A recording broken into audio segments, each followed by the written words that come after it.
আসসালামু আলাইকুম, কী অবস্থা সবার, কেমন আছেন? আজকে চলে আসছি কুমোরগঞ্জ হাটে। এটি নবগঞ্জের মধ্যে অন্যতম একটি হাট। This is incredible and insane.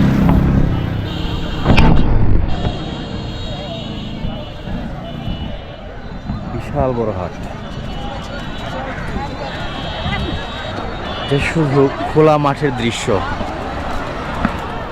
কাঁচা সবজি থেকে শুরু করে আলু, পেঁয়াজ, পটল, যাই বলেন, টমেটো, শাক সবজি সব কিছু এখানে অ্যাভেলেবেল। বিশাল বড় মাঠের মধ্যে কেন্দ্র করে শুধু কাঁচা সবজির বাজারের এই সাইডটা অসাধারণ এক দৃশ্য।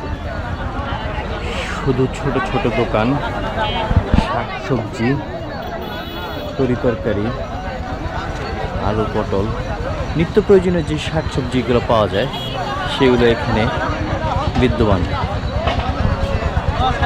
অনেক অনেক ছোট ছোট পর্দা টানানো, সামিয়ানা টানানো করে মাথার উপর রোদের কারণে